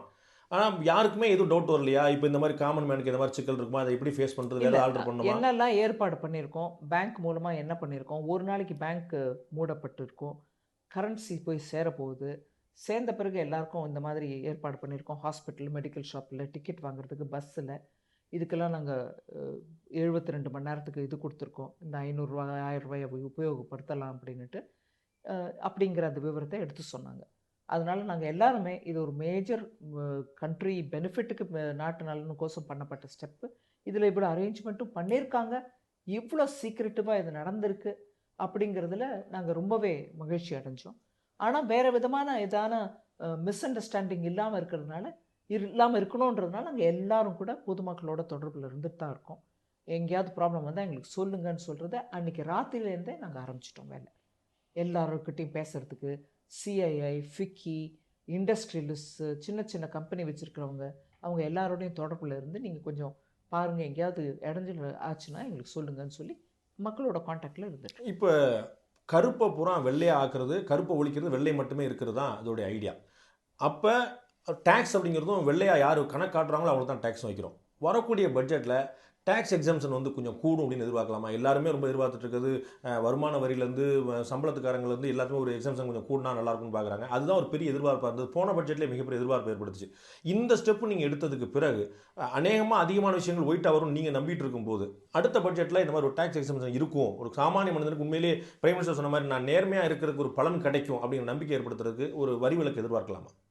அந்த அளவு கூடுறது எதிர்பார்க்கலாமா? அட்லீஸ்ட் நானும் அந்த மெசேஜ் இப்போ ஃபைனான்ஸ் மினிஸ்டருக்கு சொல்கிறேன். எதிர்பார்க்கலாம். நம்ம எல்லாரும் ஒரே எதிர்பார்ப்போடு இருப்போம். ஓகே. அது மாதிரி தங்கத்தை வாங்குறது, அதான் தங்கத்தில் அந்த முதலீடு போயிடலாம் அப்படின்னு சொல்லி பிளாக் பண்ணி போயிடக்கூடாதுங்கிறக்காக பேன் கார்டு இல்லாமல் தங்கம் கொடுக்கூடாதுன்னு சொல்லிட்டு ஒரு ஆர்டர் பார்த்தேன். பேன் கார்டு வந்து பெனட்ரேஷன் அவ்வளோ கிடையாது. இது ஒரு சரியான விஷயமா இருக்குது. கல்யாண சீசன் ஓடிட்டு இருக்கு ஊர் பூரா. எல்லாருமே நகை வாங்குவாங்க. நீங்கள் 500 கொடுக்காத 1000 கொடுக்காத புதுத்தாள் கொடுங்கன்னு சொன்னீங்க, அதெல்லாம் நான் புரிஞ்சுக்கிறேன். பேன் கார்டு இல்லாமல் நகை கொடுக்காதுன்னு சொன்னால் நகை கடைக்காரங்களுக்கும் பிரச்சனை, வாங்குறவங்களுக்கும் பிரச்சனை இல்லையா? நகைக்கடைக்காரர்களோட இந்த விஷயத்தை பற்றி பேசியிருக்கோம். அந்த டிரான்சாக்ஷனை மணி ட்ரேயில் எப்படி ரிஜிஸ்டர் பண்ணுறது அப்படிங்கிறத பற்றி அவங்களும் முயற்சி பண்ணிட்டு தான் இருக்காங்க. பேன் கார்டு தான் அப்படின்னு ஒருவேளை பேன் கார்டு இல்லாத மகளிருக்கு வேறு ஐடென்டிட்டி எடுத்துக்கோங்கன்னு கூட சொல்லிட்டு தான் இருக்கோம். சம்வேர் நம்ம நாட்டில் நம்ம எல்லாரும் பொதுமக்கள் புரிஞ்சுக்கிறாங்க. ஆனால் நம்ம வாக்குவாதத்தில் இதெல்லாம் சொல்லிட்டே இருக்கும். இல்லை, இப்போ நான் உங்களுடைய ஸ்டேட்மெண்ட் வந்து புரிஞ்சிக்கக்கூடியது, நகை வாங்குறது ஸ்டேட்மெண்ட் ஒன்றும் முடிக்கல, அதுக்குள்ளே புரிஞ்சுக்கிட்டீங்க. உங்களுக்கு கடவுள் கொடுத்த கிருபை. நகை வாங்குறதுக்கு பேன் கார்டு மட்டும் இல்லை, வேற ஏதாவது ஐடி ப்ரூஃப் இருந்தாலும் பரவாயில்ல. எக்ஸப்ஷனலி இந்த மாதிரி இருந்துச்சுன்னா ஜுவல்லர்கிட்ட நம்ம சொல்கிறது என்னென்னா, உங்கள் வியாபாரம் கெடாமல் நீங்கள் ஒருவேளை இந்த மாதிரி இடைஞ்சிட்டு இருந்துச்சுன்னா அவங்ககிட்ட இந்த ஐடென்டிட்டி வாங்கிக்கோங்க. ஆனால் மணி ட்ரெயில் இருக்கணும். யாருக்கிட்ட நீங்கள் விற்றீங்க, யார் உங்ககிட்ட கேஷை கொடுத்து வாங்கினாங்க, இது ரெக்கார்டில் போனோமா இல்லைங்களா? அதனால் இந்த இடைஞ்சல்களை பார்த்துக்கிட்டே நம்ம ஒவ்வொரு நாளும் ஓட்டிக்கிட்டு சிஸ்டமை மாற்ற மாட்டோம். நாங்கள் பிறந்த அன்னிலேருந்து இப்படி தாங்க இருந்தோம், இந்த நாடு இப்படி தான், this is how we are, என்ன வேணால் நீங்கள் பண்ணுங்கள். ஆனால் மோடி என்னங்க பண்ணார் கருப்பு பணத்தை ஒழிக்கிறதுக்கு அப்படின்னு நம்ம சும்மா டெய்லி சேட் பண்ணிகிட்டு இருந்தால் ஆகாதுங்க. நம்ம எல்லாரும் கூட ஒரு ஒட்டுமொத்தமாக இந்த நாட்டில் கொஞ்சம் சீர்திருத்தம் பண்ணுறதுக்கு சிஸ்டமில் வரணும். நம்ம யாரையும் குற்றம் சொல்லலை. நீங்கள் திருடன், நான் திருடன், ஒன்றுமே பேச்சு வேணாம். எங்கே சிஸ்டமில் கேப் இருக்கோ அந்த கேப்பை ஃபில்அப் பண்ணுங்கள். நீங்கள் ஒரு சாமான் வாங்குறீங்க, பில் வாங்கிக்கோங்க. கேஷ் கொடுக்குறீங்க, கொடுங்க, ஆனால் பில் வாங்கிக்கோங்க. அது மாதிரி நகை கடைக்கு போகிறீங்க, நகை கடையில் நகை வாங்குங்க, ஆனால் அதுக்கு வேணுங்கிற பில் வாங்குங்க. நீங்கள் கேஷை கொடுத்து வாங்குறீங்கன்னா, பெரிய அளவில் கேஷ் கொடுக்குறீங்கன்னா நீங்கள் யாருன்னு சொல்லிக்கோங்க. அந்த யாருன்னு எப்படி சொல்லுவீங்க? பேன் கார்டு மூலமாக சொல்லுங்கள். ஒருவேளை பேன் கார்டு இல்லையா, நான் ஆதார் கார்டாக காட்டு. ஒரு கார்டுமே இல்லாமல் இன்றைக்கி எவனாவது இருக்கான்னா அதுக்கு தான் இந்த 2 வருஷமாக முயற்சி பண்ணோம். எல்லாருக்கும் ஆதார் எப்படியாவது சேர்த்துருங்க. கொஞ்சமான பிஸ்னஸ் பண்ணுறவனுக்கு பேன் கார்டானு கொடுங்க. 2 வருஷமாக இந்த முயற்சியெல்லாம் பண்ணி மக்களுடன் அந்த தொடர்புக்கு ஏற்படுத்தி அவனுக்கு பேங்க் அக்கௌண்ட் கூட இல்லாதவனுக்கு பேங்க் அக்கௌண்ட்டும் கொடுத்துட்டு இப்போ உபயோகப்படுத்துங்கன்னு சொன்னால் எங்க மக்களுக்கு இடைஞ்சல் பண்ணல நீங்கள் அப்படின்னா எப்படிங்க? இந்தியன் கவர்மெண்ட் மட்டும் இல்லாமல் எல்லா கவர்மெண்ட் டிரான்சாக்ஷனும் கவர்மெண்ட்டுக்கு தொடர்போது கவர்மெண்ட் கொடுக்குறது எல்லாமே ஆன்லைனில் தான் போகணும் அப்படிங்கிற மாதிரி ஏதாவது பண்ணுற வாய்ப்பு இருக்கா? அது இந்த பிரச்சனைகள் குறைக்கும் இல்லையா? இப்போவே நாங்கள் ஆல்ரெடி நிறைய இண்டஸ்ட்ரியல் ரெஜிஸ்ட்ரேஷனுக்கு என்னோட மினிஸ்ட்ரின்றதுனால அந்த உதாரணத்தை எடுத்துக்கிறேன். இண்டஸ்ட்ரியல் லைசன்சிங்க்கு பேமெண்ட்டுக்கு ஆன்லைன் பண்ணுங்கள், ப்ரொக்யூர்மெண்ட்டுக்கு ஆன்லைன் வாங்க, கவர்மெண்ட் ப்ரொக்யூர்மெண்ட்டுக்கு ப்ரொக்யூர்மெண்ட் பண்ணுங்கள், பிட்டிங் ஆன்லைனில் பண்ணுங்கள் அப்படின்னு நிறைய டிரான்சாக்ஷனை நாங்கள் டிஜிட்டைஸ் பண்ணிட்டோம். அதனால் இது பார்ட் ஆஃப் த ப்ராசஸ். ஏதோ கவர்மெண்ட் வெளியில் அப்படியே இது இந்த மாதிரி ஒரு செயல்முறையை போட்டுட்டு நாங்கள் பார்த்துட்ருக்கோன்னு இல்லை, நாங்கள் பண்ணுறதும் கூட எல்லாமே டிஜிட்டைஸ் பண்ணிட்டு வரோம். பேமெண்ட்ஸ் எல்லாம் கவர்மெண்ட்டுக்கு வரக்கூடிய பேமெண்ட்ஸ் எல்லாத்தையும் கூட ஆன்லைன் பேமெண்ட்ஸாக பண்ணுங்கன்னு தான் சொல்கிறோம். இல்லை சென்ட்ரல் கவர்மெண்ட் சில முயற்சி எடுக்கலாம், ஸ்டேட் கவர்மெண்ட்ஸ் இந்த மாதிரி ஸ்டேட் கவர்மெண்ட்ஸும் இதில் பார்ட் அண்ட் பார்சல் தான். சில பேர் முதல்ல ஆரம்பிச்சிட்டாங்க, சில பேர் ஆன்லைன் பண்ண போகிறாங்க. அதனால் இந்த முயற்சி எல்லா ஸ்டேட் கவர்மெண்ட்டோடையும் நடந்துட்டு தான் இருக்குது. இதில் கருப்பு பணம் ஒளியும் கள்ளச்சந்தை ஒளியும் சொல்லி எதிர்பார்க்குறீங்க. விலைவாசி குறையிறதுக்கு தங்கம் மற்றும் ரியல் எஸ்டேட்டுடைய விலை, கட்டுமான பொருட்களுடைய விலை குறையிறதுக்கான வாய்ப்பு இருக்குன்னு நினைக்கிறீங்களா? இதில் எப்போதுமே பணப்புழக்கம் எக்கனாமிக்ஸில் நான் படித்த வரைக்கும் சர்க்குலேஷனில் கரன்சி ஜாஸ்தியாக இருக்க இருக்க இருக்க பணத்தோடைய வேல்யூ குறையும். ஏன்னா ஒரு அளவு மனசில் வச்சுட்டு இருக்கக்கூடிய ரிசர்வை மனசில் வச்சுட்டு தான் கவர்மெண்ட்டு இவ்வளோ நம்பர் ஆஃப் கரன்சி வெளியில் கொண்டு வருவாங்க. கள்ளப்பணம் வருது, கவுண்டர்ஃபீட் கரன்சி வருது, இவ்வளவு தான் இருக்கணும், அப்போ தான் பணத்துக்கு மதிப்பு, இந்த பணத்துக்கு இவ்வளவு மதிப்பு அப்படின்னு சொல்லிட்டு தான் நம்ம இஷ்யூ பண்ணுறோம். இந்த மதிப்பு இந்த கவுண்டர்ஃபீட் கரன்சிஸ் வரதுனால வேல்யூ குறைஞ்சிடுது. அதுதான் நம்ம இன்ஃப்ளேஷனில் கூட மெஷர் பண்ணுறோம். பணத்தோட வேல்யூ குறைய குறைய விலைவாசி பெருகும். ஆனால் இப்போ நம்ம பண்ணது என்ன? கள்ள பணத்தை ஒழிக்கிறோம், கவுண்டர்ஃபீட் வராமல் தடுக்கிறோம். நம்ம கொண்ட ஜெனுவின் கரன்சியை மார்க்கெட்டில் போடுறோம், அதோட ஃபுல் வேல்யூவோடு அது சர்க்குலேட் ஆகும். அப்போது விலைவாசியும் ஒரு கண்ட்ரோலில் இருக்கும். அதுதான் பேசிக் பிரின்சிபல் ஆஃப் எக்கனாமிக்ஸ். இதை நீங்கள் இதில் நிறைய இந்த மாதிரி ஊடுருவல், அதாவது கவுண்டர்ஃபீட் வருது, அது வருது, இது வருதுன்றதை தடுத்துட்டோம்னா genuinely money will reflect its value. இந்த இந்த உங்களுடைய நடவடிக்கையோடைய எஃபெக்ட் என்ன அப்படிங்கிறது எத்தனை காலத்தில் தெரியும் நீங்கள் எதிர்பார்க்குறீங்க? இது இம்பாக்ட் இல்லையாங்கிறேன் நான். நேஷனல் சைக்கியில் நியாயமாக இருக்கக்கூடிய மக்கள் கையில் இருக்கக்கூடிய பணம் வேல்யூபிள். அநியாயமாக சம்பாதிச்சிருக்கிற பணம் இன்னைக்கு வெளியில் வருது, மெஷினுக்கு போகுது, இல்லை எரிக்கப்படுது, இல்லை வரி கட்டுறாங்க. இது நேஷனல் சைக்கிக்கு ரொம்பவே முக்கியமான ஒரு ஸ்டெப்பு எங்கள் பிரதம மந்திரி எடுத்திருக்காரு. அதை நான் சொல்ல தேவைப்பட்டிருக்கு. உடனே இம்பேக்ட், இது லாங் டேர்ம் இம்பேக்ட். பாருங்க, கரன்சி ஜெனுவின் கரன்சி இருக்கும், சர்க்குலேஷனில் பேங்க் மூலமாக வரும், பேங்க் மூலமாக ஒவ்வொரு டிரான்சாக்ஷனும் ரெஜிஸ்டர் ஆயிடுச்சு, இல்லை பில்லு காமிச்சு ரெஜிஸ்டர் ஆச்சுன்னா மணி ட்ரெயில் ஃபாலோ பண்ணுறது ஈஸியாக இருக்கும். ஒரு 6 மாதத்தில் இதோட இம்பாக்ட் தெரியும் அப்படின்னா கவர்மெண்ட் வந்து ஒரு வெள்ளை அறிக்கை வெளியிடுமா, ஒரு ஒயிட் பேப்பர், இது வந்து இந்த மாதிரி பண்ணோம், இந்த மாதிரி நடந்துச்சு, இவ்வளோ கேஷ் உள்ளே வந்திருக்கு, இவ்வளோ கேஷ் வெளியே போயிருக்கு, இவ்வளோ பிளாக், இவ்வளோ ஒயிட், இவ்வளோ டேக்ஸ், இவ்வளோ கலெக்ஷன் அப்படின்னு ஏதாவது ஒரு ஒயிட் பேப்பர் கிடைக்குமா? தெரியல. விடுப்பு அந்த மாதிரி ஒயிட் பேப்பர் ரிலீஸ் பண்ணுவாங்களா இல்லையான்றது நான் சொல்ல முடியாது. அது என் அதிகாரத்துக்கு அப்பாற்பட்டது. இல்லை பப்ளிக் செக்டார் பணம் கொடுக்குற பற்றி பேசும்போது நீங்கள் சொன்ன மாதிரி இதை சஜஷனாக சொல்வீங்களா கவர்மெண்ட்டுக்கு? நீங்கள் சொன்ன பிறகு நான் சஜஷன் கவர்மெண்ட்டுக்கு சொல்லாமல் இருப்பேன்னா என்ன? நன்றி நன்றி திருமதி நிர்மலா சீதாராமன். ஒரு நேரம் உங்களுடைய கருத்தையும் உங்களுடைய நேரத்தையும் எங்களோட பகிர்ந்து கொண்டதுக்கு நன்றி. உங்களுடைய நல்ல நோக்கங்கள் நிறைவேற எங்களுடைய வாழ்த்துக்கள். மிக்க நன்றி.